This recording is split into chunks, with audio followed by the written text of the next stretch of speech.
quiero agradecer particularmente al doctor Alberto de la Rúa, junto con el doctor Luis Sebasco, por la atención que han tenido para conmigo, de invitarme y estar aquí con ustedes en estas tierras argentinas a las que yo les tengo tanto cariño, porque todas las veces que he estado aquí me han recibido de manera grata. La verdad es que he encontrado una anfitrionía extraordinaria, siempre, con la calidez que caracteriza a la gente de todo el país argentino.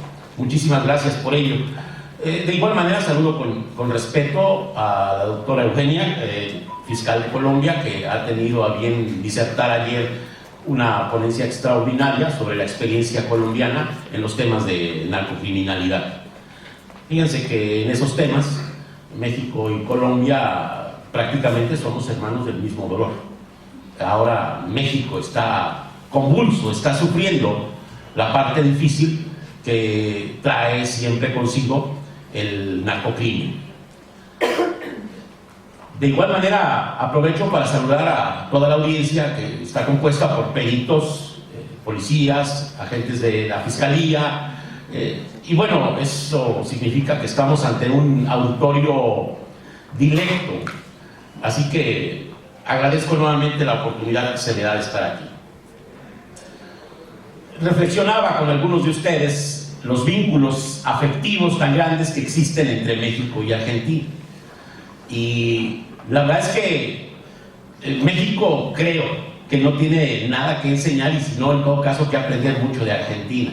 Así que solamente será esto compartir experiencias, nada más. Miren, tenemos mucha identidad, no solamente por el idioma, no solamente por las características físicas de todos nosotros. Tenemos mucha identidad. Ustedes le regalaron al mundo la figura del Papa. Y el mundo católico, en ese liderazgo que tiene para con el Papa Francisco, bueno, se siente halagado de tener un Papa latinoamericano. Ustedes le han regalado al mundo, y con mucha identidad con los mexicanos, el gusto por el fútbol. En México tenemos una enorme tradición de futbolistas argentinos, pero particularmente señalo una anécdota. Nos dejaron ver a Maradona meter los 2 goles históricos que le dio el campeonato de México 86 a Argentina. Históricos los 2 goles, maravillosos, ¿no? El gol que le mete a Inglaterra, a Peter Shilton, cuando va dejando jugadores ingleses desde la media cancha hasta llegar al gol. Y luego la mano de Dios en el Estadio Azteca, que es la catedral del fútbol en México. Extraordinario. Puedo seguir enumerando. Bueno, le regalaron ustedes al mundo al Che Guevara. Y Che Guevara vivió en México. Y Che Guevara entra en contacto con Fidel Castro. No estoy haciendo apología de la Revolución Cubana, por favor, solamente de la figura de Che Guevara. Y entra en contacto con Fidel Castro en la Universidad Nacional Autónoma de México. Ahí se conocen, ahí preparan la salida para llegar a Cuba, embarcándose desde Veracruz en el Granma, que es un barco viejo que compran, y van directo a subir a la Sierra Maestra en Cuba y hacen la Revolución Cubana. Che Guevara es el líder de esa Revolución Cubana. Bueno, en las letras no podemos dejar de mencionar a Borges, y en la música no podemos dejar de mencionar a Carlos Gardel, que nos enseñó el caminito, y que bajo esa misma tesitura, solamente utilizando el verbo rector de la canción, yo espero algún día después de esto volver a Argentina. Muchas gracias por recibirnos con todo esto. Siempre que inicia uno una plática de esta naturaleza, pido un favor especial. Yo suplico a la audiencia que nos pongamos precisamente como lo hacemos cuando estamos ante el tribunal, en modo audiencia, ¿no? Entonces, para que juntos podamos ir caminando esta experiencia que hemos tenido en México. Miren, el problema del narcotráfico lo empezamos a notar los primeros embates de lucha contra el narcotráfico los empezamos a notar en México a partir de los años 80. Pero no quiere decir que el problema se generó en los años 80. Esto nació como una necesidad, como una petición especial de los Estados Unidos de Norteamérica. Es curioso. Y se nos generó el problema del mundo histórico y de la vida de los mexicanos. Por algo muy simple. Ustedes podrán ver en la diapositiva una frase del presidente Porfirio Díaz, que fue presidente 30 años en México. Después de Porfirio Díaz vendría la Revolución Mexicana para cambiar las estructuras políticas de nuestro país y entrar en el campo de la democracia. Bueno, decía Porfirio Díaz: pobre México, tan lejos de Dios y tan cerca de los Estados Unidos. Lapidaria la frase. Sí, claro, compartimos 3.000 kilómetros de frontera con el país más poderoso del mundo, en lo económico y en lo militar, nada más, para no irnos tan lejos. Bueno, siendo presidente de los Estados Unidos, Franklin Delano Roosevelt le fomenta, impulsa para que en México se plante, se produzca amapola, por algo muy sencillo. Estaban saliendo de la Segunda Guerra Mundial, regresando con una enorme cantidad de heridos, necesitaban morfina, necesitaban heroína, y bueno, esto nace del bulbo de la amapola. Y entonces esto que nace como una ayuda y como un problema terapéutico para los Estados Unidos, a la larga se los convertiría, les digo yo, en el problema de la vida. ¿Qué ocurrió? Bueno, que posterior a ello vendrían los movimientos liberales, vendría junto con estos movimientos liberales en Estados Unidos, estos movimientos de liberación femenina, estos movimientos hippies, también vendría algo: la invasión de Estados Unidos a Vietnam. Y otra vez se repetía cíclicamente el regreso de soldados heridos, de soldados mutilados. Pero para ese momento ya había otra droga que también crecía de manera extraordinaria en México: la marihuana. Y entonces empezamos a venderles cantidades de marihuana. Lo que pasa es que entonces se forma en el término económico esta fórmula que siempre hemos conocido: la ley de la oferta y la demanda. Ellos necesitaban estas drogas, nosotros teníamos la posibilidad de vendérselas y de producirlas, y bueno, ahí está. El problema surge cuando nos encontramos con el intermediario, es decir, con este tercer ingrediente en el que el intermediario se constituye como el capitalista que invierte y que ahora busca generar el poder económico para sí mismo. Y entonces empezamos a suministrar estas drogas para los Estados Unidos y a venderlas de manera común. Claro, era prácticamente una frontera abierta para esto, no había ningún problema. ¿Qué ocurrió? Que ambos países empiezan esta lucha para evitar ahora ya el tráfico de la marihuana hacia Estados Unidos. Se deja de producir, producción, la amapola entra en una etapa de letargo, la marihuana tiene un boom por estos movimientos liberales, y porque además era más fácil el consumo, hacerla llegar de la producción, hacerla llegar al consumidor final, es muy sencillo, no requiere manufactura, requiere sembrarla, cultivarla, cosecharla y consumirla, no requiere manufactura. En cambio, la heroína, la morfina, sí requieren una manufactura compleja. Bueno, ¿qué hace este intermediario para poder continuar con su venta? Muy simple, se llama corrupción. Tiene que comprar a las autoridades para que le permitan seguir con sus rutas de trasiego cómodamente.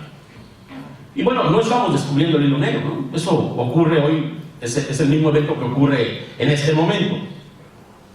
El tema es que entonces Estados Unidos viene con una política de combate al narcotráfico, porque ya se estaba inundando también, para ese momento ya se estaba inundando de cocaína a través de la entrada de Miami. Por las Bahamas entraba mucha cocaína que subía de Colombia. Entonces ya tenía un doble problema Estados Unidos. Por un lado la marihuana mexicana y por otro lado la cocaína colombiana. Y entonces el Senado de Estados Unidos implementa una política de combate en la que decide certificar unilateralmente a todos los países de Latinoamérica que demuestren su lucha contra el narcotráfico. Y si no alcanzabas aquella certificación, entonces había sanciones económicas, bloqueo económico a algunos productos, aumento de aranceles, había sanciones económicas graves para los países latinoamericanos. Así que toda Latinoamérica nos sometimos a esa certificación del Senado de Estados Unidos. Dos eventos en México fueron particularmente importantes en esto. Primero, por allá de los años 80, Estados Unidos envió a algunos agentes encubiertos de la DEA a México a investigar al capo de la droga, que en ese momento era único, a quien estaba mandando toda la marihuana a Estados Unidos, que era Rafael Caro Quintero. Y Rafael Caro Quintero se entera que los agentes de la DEA lo están investigando, lo están siguiendo, y en su momento tendrán la posibilidad de detenerlo en coordinación con las autoridades mexicanas. Y se entera porque dentro de la policía él tenía infiltrada la policía y tenía obviamente a todos sus informantes. Creo que ese es el error de Caro Quintero. Decide matar a Enrique Camarena. Lo secuestra, lo mantiene torturado durante varios días con ayuda de médicos especializados para que no lo dejaran morir y él pudiera seguir torturándolo en aras de obtener información, y después desecha el cadáver. Pero esto a los Estados Unidos es el agravio más grave que le puede ocurrir. Que les maten a un agente de la DEA es un agravio gravísimo. Y entonces viene toda la planadora de Estados Unidos a enfrentar a Rafael Caro Quintero. Lo detienen en Sudamérica, lo entregan a las autoridades mexicanas, se quedó por ahí de 25 años en la cárcel. Pero el fenómeno social que se provoca en ese momento es que no se acabó el narcotráfico. Por el contrario, la gente que trabajaba alrededor, que eran empleados de Caro Quintero, asumen cada uno en diferentes posturas el liderazgo de células delictivas. Y entonces lo que era un problema con uno se convirtió en un problema de varios. Y ahí surgen figuras. Con la detención de Rafael Caro Quintero trae como consecuencia que surjan figuras como el Chapo Guzmán, que surjan figuras como el Güero Palma, que surjan figuras después como los hermanos Beltrán Leiva.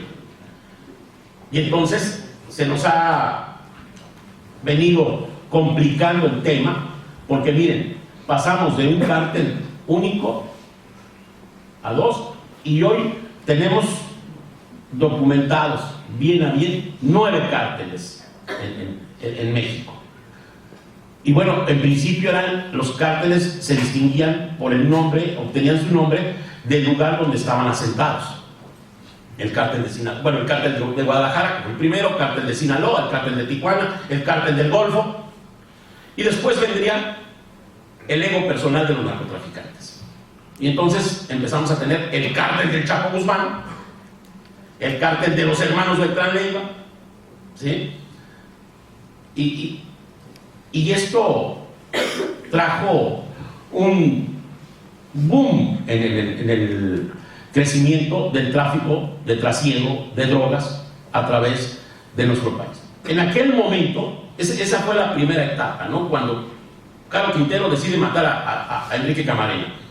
Tenemos un segundo momento en México en el que la posición se nos agrava, y es lo que nos tiene hoy sumidos en un baño de sangre. Siendo presidente de la República Mexicana Carlos Salinas de Gortari, y ante la exigencia del Senado de Estados Unidos de obtener la certificación, obligan al gobierno mexicano a modernizar su sistema de radares aéreos, y obligan al gobierno mexicano a parar toda la droga que estaba subiendo, produciéndose en México, y la que subía de Colombia, a parar en la mayor posibilidad el ingreso a Estados Unidos. Y entonces, para alcanzar esa certificación, se bloquea la frontera. Claro que sí, pero la droga seguía subiendo, la marihuana seguía produciéndose en México, nada más que encontró ahora un muro ahí en la frontera. ¿Qué pasó? El narcotraficante no iba a perder. ¿Qué podía hacer el narcotraficante con toda esa droga que estaba ahí? Véndela. Y entonces pasamos de ser, en ese momento, a partir de ese momento, un país de trasiego, un país de paso, pasamos a ser un país de consumo. En México somos casi 130 millones de habitantes en todo el país. Imagínense eso como mercado, esa cantidad como mercado. Pasamos en ese momento a ser un país de consumo.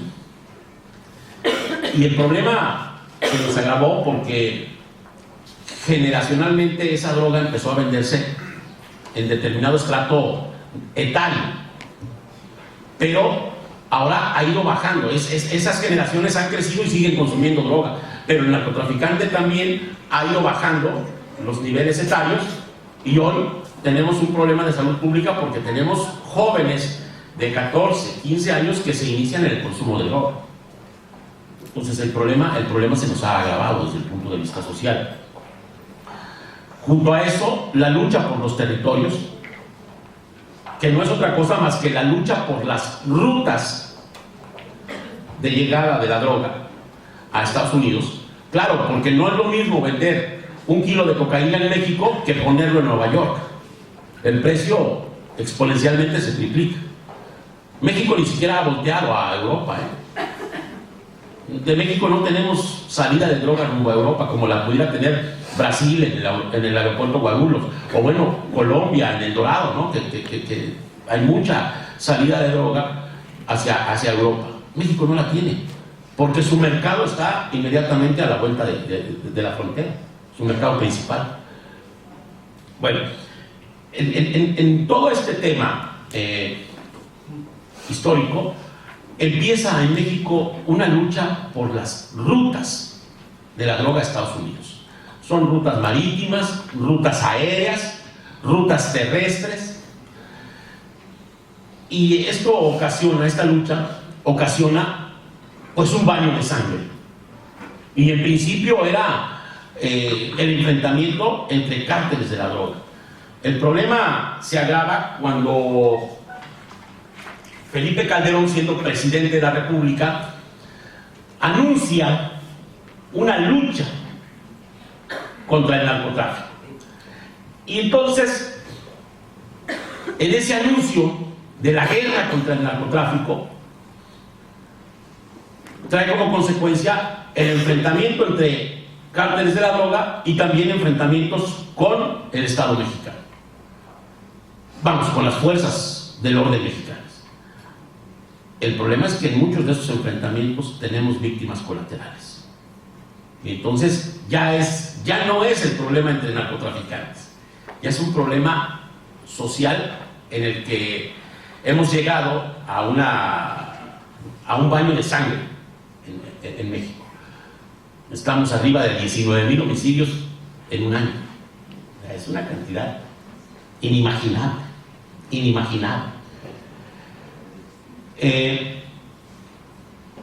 Y pareciera que nosotros, desde el punto de vista de los gobiernos mexicanos, pues se generó otro problema, el problema de la corrupción, el problema de la impunidad. Y entonces, después de un presidente, lo que teníamos era presidentes que decidían proteger a determinado cártel. Sí, los cárteles recibían protección, cuidado desde el gobierno, descuidaban a otros, y así fuimos cambiando. Los cárteles, por su parte, ellos en su seno, en su interior, se estructuraron, se reestructuraron, se recompusieron, y en esa lucha se generaron agrupaciones alternas que trabajaban para ellos. ¿Cuál era la función? algo muy simple, muy sencillo: encargarse de formar sicarios para enfrentar al enemigo. Y entonces surgen figuras que seguramente ustedes han escuchado, como los Zetas. Los Zetas surgen como el brazo sanguinario, el brazo armado del Cártel del Golfo, con una particularidad: en su mayoría, y cuando menos los líderes, todos eran militares en retiro. Es decir, gente que el Estado mexicano había preparado para el uso de las armas, para el combate, todo esto con una preparación dentro de la milicia. Dejan la milicia y vienen a formar el brazo armado del Cártel del Golfo.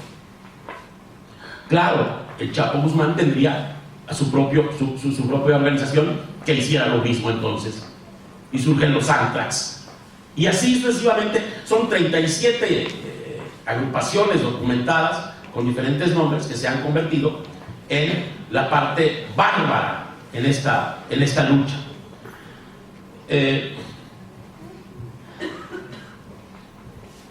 Junto a esto tuvimos como experiencia, todavía en el gobierno priista de Ernesto Zedillo, se logra apresar por primera vez al Chapo Guzmán. Viene el rompimiento hegemónico del sistema político mexicano, es decir, después de haber estado gobernado por más de 80 años por un solo partido, viene en el año 2000 un rompimiento porque llega a la presidencia del país Vicente Fox como parte del Partido Acción Nacional, ¿no? El ala conservadora de México. Y se estrena Vicente Fox con la primera fuga del Chapo Guzmán. Se fuga el Chapo Guzmán del penal de Puente Grande, Jalisco, un penal de máxima seguridad. Y entonces ahí, bueno, ya se tejen historias urbanas y el imaginario popular ayuda a ir haciendo crecer esto, ¿no? Que si se escapó en el carrito de la ropa sucia, que si lo subieron a un camión de basura y lo sacaron. Después ya la Vox Populi decía: no, salió caminando por la puerta porque pagó todo para que le dieran su libertad. Finalmente, como quiera que sea, burló a la justicia mexicana y escapó de un penal de máxima seguridad. Así se estrenó Vicente Fox en su presidencia. Pasarían algunos años, ya en la presidencia si no me recuerdo, de Enrique Peña Nieto, lo vuelven a capturar. Pasan unos meses, lo meten a otro penal, que se supone el último que se construyó en México de altísima seguridad, y se vuelve a escapar ahora por un tubo. Contrata ingenieros extraordinarios que con una capacidad milimétrica llegan kilómetro más allá de la cárcel, llegan con un túnel y llegan milimétricamente al baño de la celda del Chapo Guzmán. Y se van. Y se vuelven. Cuando lo vuelven a capturar a los meses, el gobierno mexicano ya no quiere al Chapo Guzmán. Y lo que hace es, mejor, con la pena del mundo, soportando la vergüenza ante todo el mundo, le dice a los Estados Unidos: te lo entrego. ¿Tiene delitos que pagar aquí en México? Sí, te lo entrego. No lo puedo contener. Ese fue el mensaje del gobierno mexicano. No lo puedo contener. Y se lo entregaron a los Estados Unidos, y bueno, recién hemos sabido que le han dado una condena de cadena perpetua ya al Chapo Guzmán en Estados Unidos, y que seguramente allá sí será prácticamente imposible que logre escapar de una prisión en Estados Unidos. Pero entonces quiere decir que el Estado mexicano no tiene la suficiente fuerza para combatir este flagelo del narcotráfico. Con la llegada del presidente Andrés Manuel López Obrador, se genera una expectativa importante, porque la bandera del presidente López Obrador, que ahora lo ubicamos, es decir, veníamos de aquel sistema político de 80 años de la derecha, y después nos lo dibujaron y dijeron: no, es centro derecha, la derecha. Perdón, veníamos del sistema neoliberal, discúlpenme, ¿no? Y entramos a un sistema de derecha, completamente de derecha, con los dos presidentes panistas que fueron Vicente Fox y Felipe Calderón. Bueno, hoy tenemos un presidente que pertenece a la izquierda progresista. Y la bandera del presidente Andrés Manuel López Obrador es cero corrupción, combate a la corrupción. Es decir, nos tardamos muchos años en darnos cuenta que el tema no es salir a enfrentar al narcotraficante con armas, no es salir a la calle y sacar al ejército a las calles, lo tenemos en México en este momento, sacar al ejército a las calles para combatir la incidencia delictiva. No, bueno, hay que combatirla con inteligencia. Y hay que pegar donde le puede doler. ¿Dónde es? En la parte económica.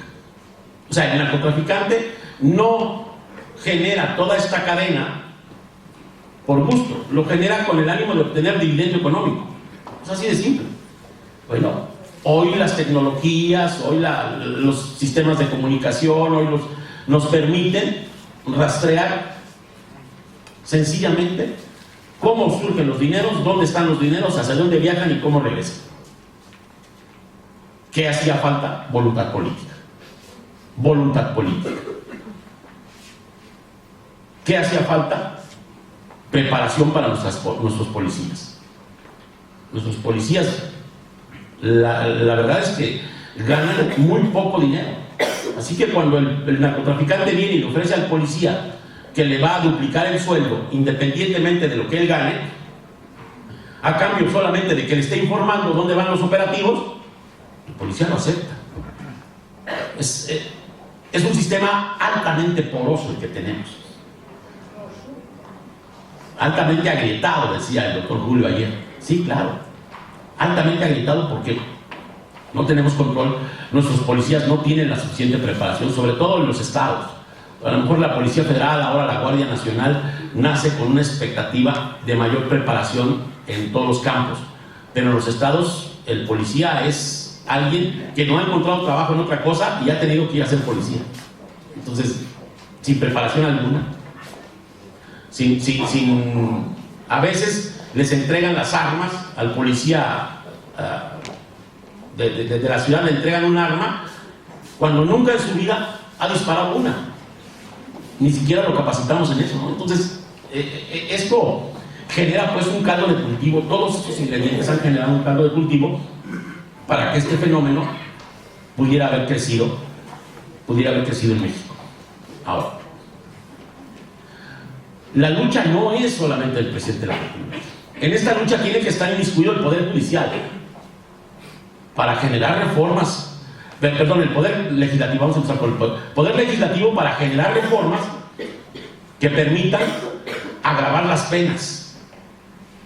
Ya ayer, platicando con algunos de ustedes, decía, bueno, es que ¿será que podamos llegar a considerar al narcotráfico como un delito de lesa humanidad? ¿Será que podamos llegar a considerar al narcotráfico como un delito de aquellos que no prescriben? Bueno, no es descabellada la idea al umbral de lo que nosotros estamos viviendo. Yo celebro que el gobierno argentino se preocupe en capacitar a sus fiscales, se preocupe en capacitar a sus policías, se preocupe en capacitar a sus jueces y se preocupe en dotarlos de los equipos y la infraestructura necesaria para hacer su trabajo. Nosotros nos dimos cuenta tarde. Imagínense que en la época de Rafael Caro Quintero, solamente se los digo como anécdota, se decía que en alguna declaración hecha por el propio narcotraficante le pedía al gobierno de aquella época que le permitiera pagar la deuda externa de México, pero que además lo dejara trabajar. Esa era su capacidad económica, imagínense. Que se me permita pagar la deuda externa de todo el país, que era millonaria ya en ese momento, pero a cambio que me dejen trabajar. No, bueno, fue una oferta tentadora para muchos, ¿eh? El problema es que seguramente sí agarraron alguna parte de ese dinero, pero no lo destinaron al pago de la deuda externa, ¿no? Bueno, sí tenemos un problema muy grave de corrupción. Se está combatiendo en este momento en México. El presidente Andrés Manuel López Obrador pretende implementar una política integral de combate a esto. Insisto, quitarnos la idea de que se tiene que combatir con armas y en las calles, en enfrentamientos. Tenemos que dejar de pensar en perseguir, en investigar los efectos. Tenemos que ir atrás, tenemos que ir a las causas. Y cuando lleguemos a la causa, y entonces sí podremos decir, estamos en el camino correcto para combatir al narcotráfico.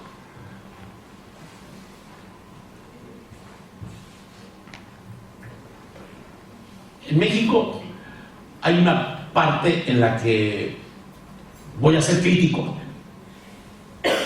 No me gusta, no lo celebro, es más, estoy en contra de lo que se ha llamado la legalización de algunas drogas. Hay una corriente muy fuerte para legalizar el consumo lúdico de la marihuana. Ya lo tenemos ahorita en este momento autorizado para fines terapéuticos en algunos casos. Dicen que la marihuana ayuda a los epilépticos a que disminuyan sus crisis de convulsiones, y entonces se ha autorizado en algunos casos por vía de amparo, no desde el punto de vista legal, no está en la ley. Sin embargo, estas gentes han acudido a la Corte por vía de amparo y la Corte les ha autorizado en casos específicos el uso terapéutico de la cannabis. El problema es que nosotros en el sistema judicial mexicano, cuando se dictan 5 sentencias en un mismo sentido, sin que exista una en contrario por parte de la Corte, forma jurisprudencia, pero esa jurisprudencia es vinculante, pasa a ser obligatoria, alcanza el rango de ley. Entonces, nosotros no tenemos estas autorizaciones en la ley, pero en cuanto vengan los demás amparos, será vinculante, pasará a ser vinculante. No, miren, en esta lámina que observan ustedes ahí de apoyo, está el artículo 194 del Código Penal Federal. El tema del narcotráfico en México es un tema federal, pero el tema del narcomenudeo se lo han dejado a los estados. Creo que estamos muy similares con ustedes, ¿no? El tema del narcomenudeo, microtráfico le llaman en algunas partes de América Latina, esos temas lo tratan los estados, las provincias. Estas son las conductas que se castigan, ¿sí? A quien produzca, a quien transporte, a quien trafique, a quien comercie, a quien suministre, aún gratuitamente, se van a castigar esas conductas. Entonces, producción, transporte, tráfico, comercio y suministro. Pero también se van a castigar a quien introduzca o extraiga del país narcóticos, o a quien aporte recursos económicos para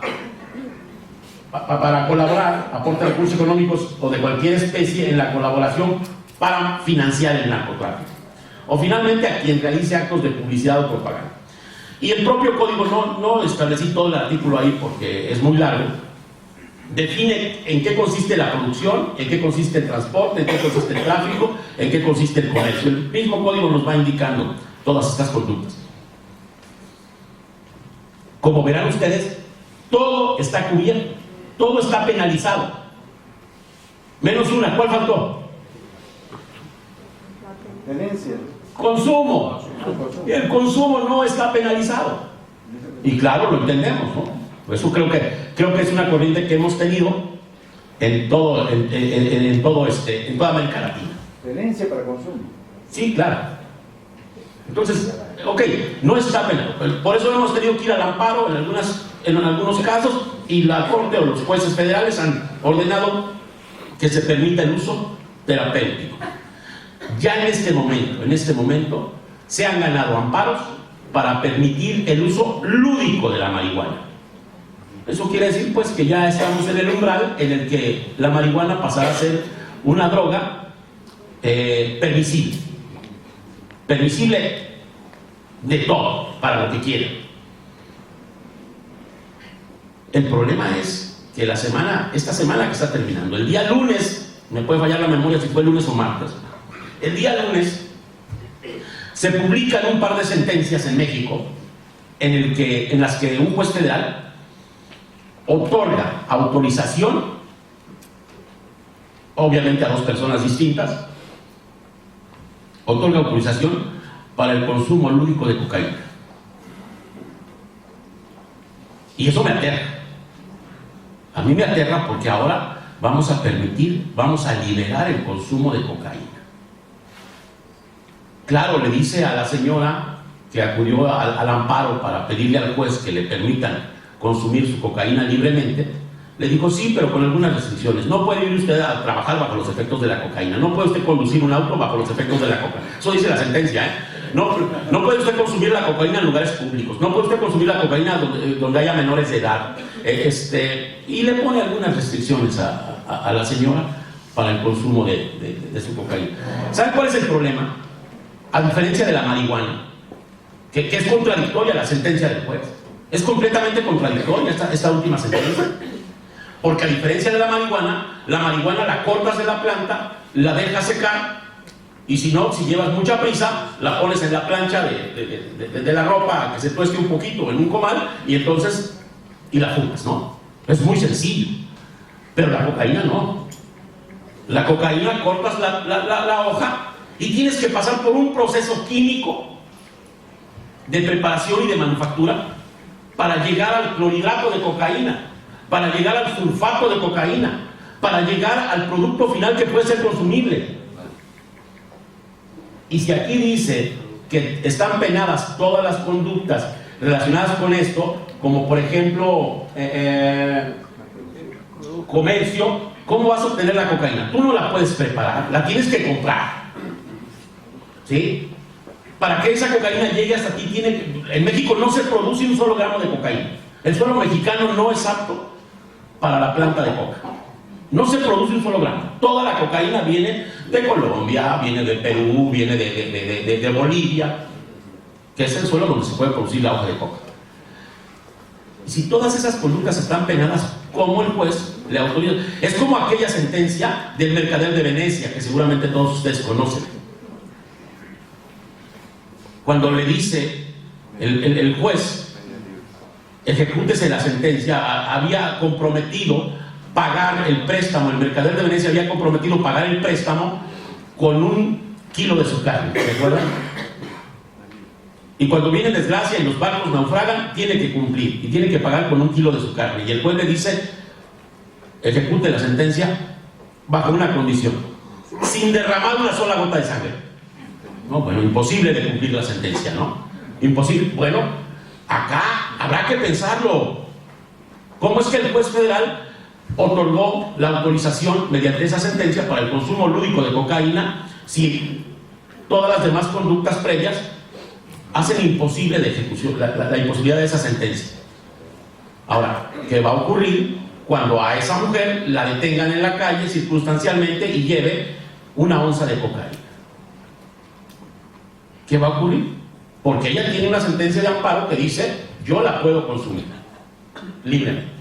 Los demás no, pero ella sí. Es decir, estamos en un conflicto, pero también creo que están experimentando los jueces con el Estado mexicano, con la sociedad mexicana en este tema del consumo lúdico de cocaína.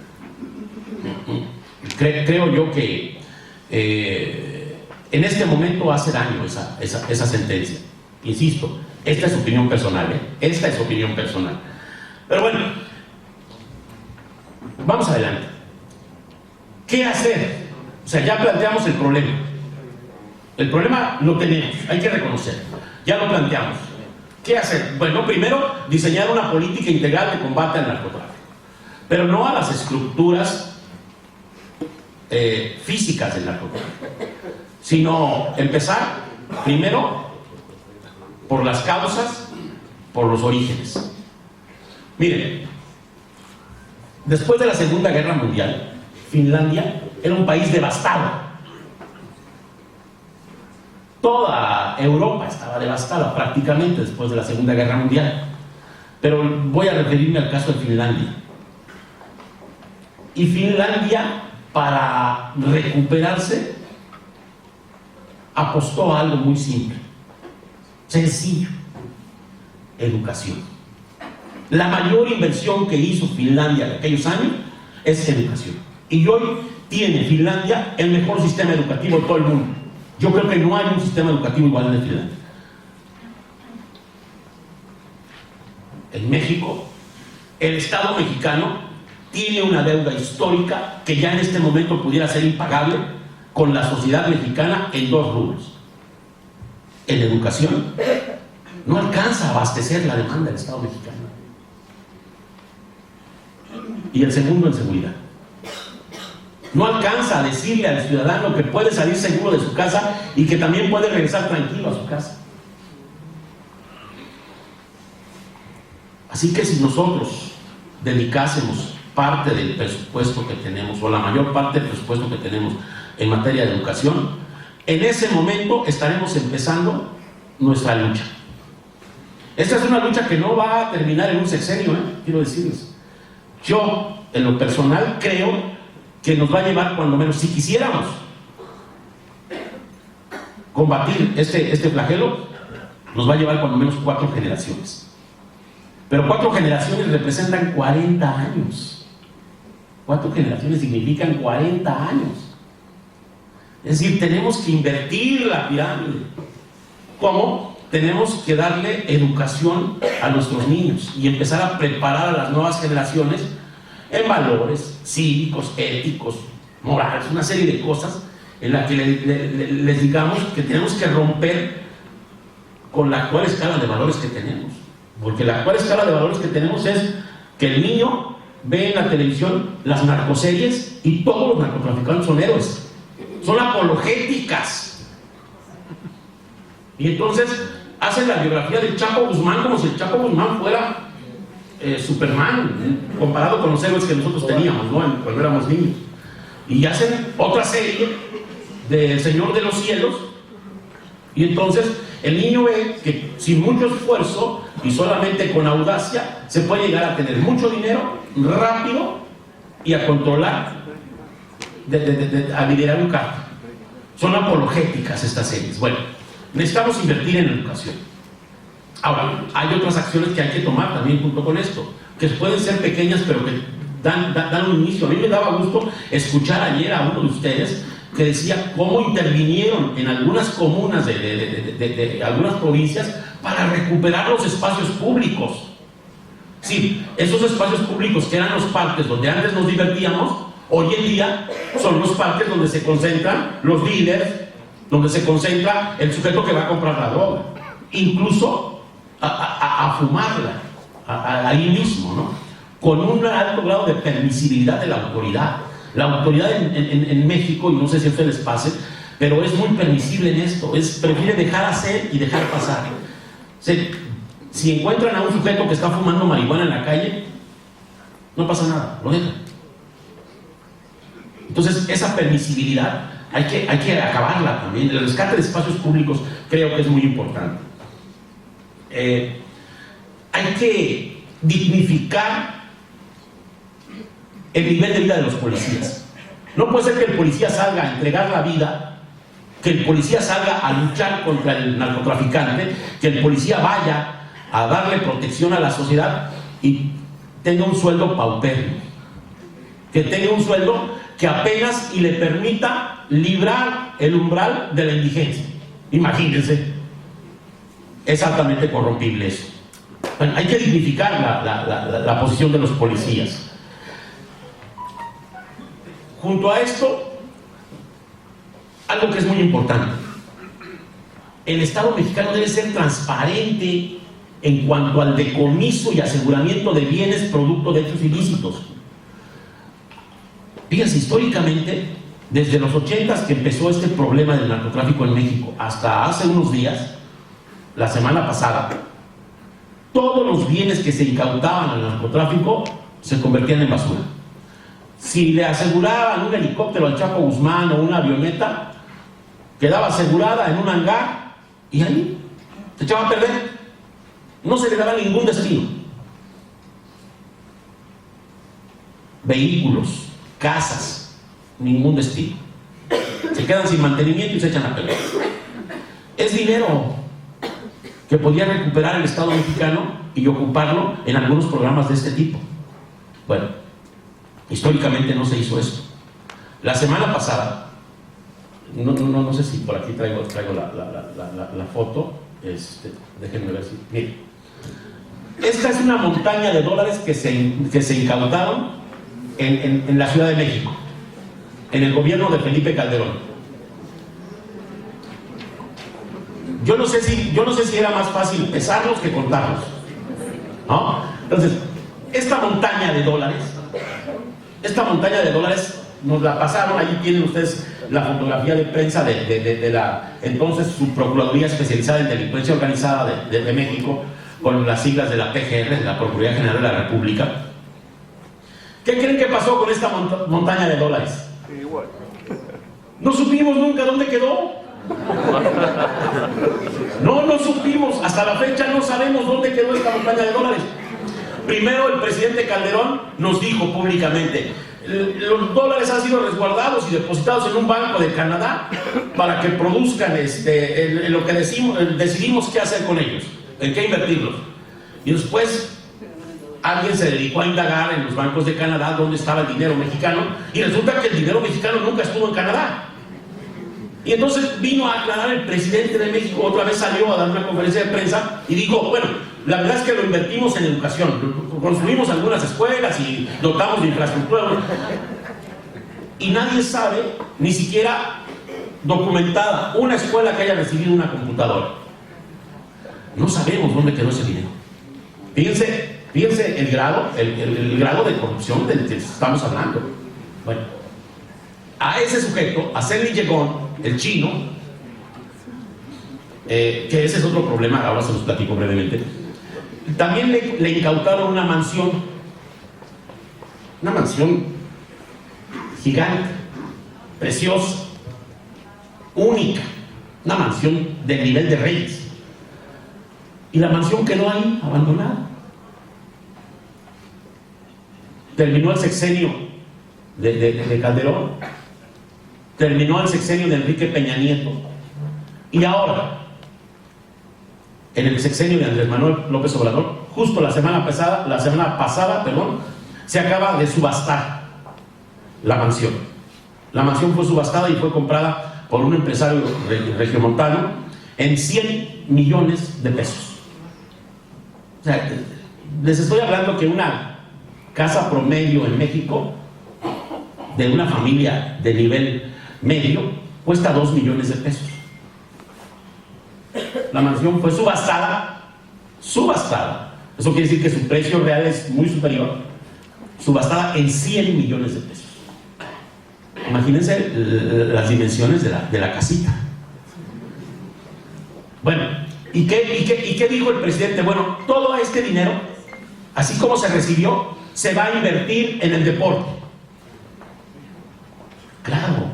Entonces, si transparentamos esos recursos, el destino de esas incautaciones, no solamente vamos a recuperar el dinero, sino que además vamos a poderlo destinar a programas sociales. Estamos enfrentados con los Estados Unidos ahora porque decidimos entregarles por vía de extradición al Chapo Guzmán, pero el gobierno mexicano está pidiendo que los dineros que tiene el Chapo Guzmán en Estados Unidos invertidos les sean reintegrados a México. Y Estados Unidos dice: no te los voy a reintegrar por algo muy simple. La droga que vendió, la vendió aquí. Y entonces son dólares estadounidenses. Entonces tenemos ese conflicto ahora. Pero bueno, si dentro de esa lucha frontal nosotros le damos transparencia, como parece ser que así va a ocurrir, bueno, creo que empezaremos una batalla real. Se acaba de aprobar hace poco más de 2 semanas, me puedo equivocar en la memoria, la referencia, dejémosla de 2 semanas, se acaba de aprobar en México una cosa que se llama, desde el punto de vista legislativo, a nivel federal, Ley de Extinción de Dominio. Muy criticada en este momento, creo que tiene que perfeccionarse porque se pueden cometer tropelías sustentadas en la ley. Es decir, aquellos bienes que son producto de hechos ilícitos o que son objeto del delito, todos lo sabemos en materia penal, merecen la incautación, merecen el aseguramiento. Ok, pero, ¿y cuando son de terceros? ¿Por qué lesionar? Les pongo el ejemplo muy simple. El sujeto de clase media que ha podido construir un departamento y ahora lo renta, lo da en arrendamiento. Y resulta que lo dan en arrendamiento y le firman su contrato de arrendamiento y todo está perfectamente bien. Y de pronto llega la policía, hace un allanamiento porque en ese departamento estaban vendiendo droga. Es decir, el arrendador no sabía que su arrendatario, no podía saber que su arrendatario se dedicaba a vender drogas. Pero dice la ley de extinción de dominio, fue objeto del delito y se acabó.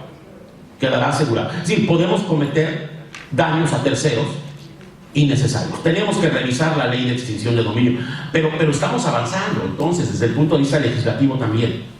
Estamos caminando y ahora esta ley de extinción de dominio ya permite que el gobierno mexicano de inmediato haga el secuestro de esos bienes y los destine, los venda o los destine para algún uso, en lugar de quedarse esos helicópteros, esos aviones o esas casas sin mantenimiento y que se echen a perder.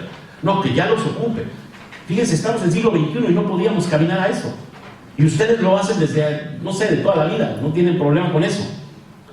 Entonces, bueno, estas son algunas de las acciones, se me está acabando el tiempo, estas son algunas de las acciones que está tratando de implementar el gobierno mexicano en esta lucha de combate al narcotráfico en su sentido macro, pero también en su sentido micro, ¿no? Es decir, al narcotráfico doméstico, al narcomenudeo, a ese narcotráfico que afecta a nuestros niños, porque normalmente la venta es en las escuelas, como lo decían ustedes ayer. El problema está ahí. ¿Cómo lo vamos a combatir? Creo yo que con educación, después con educación y al último con educación. Muchas gracias por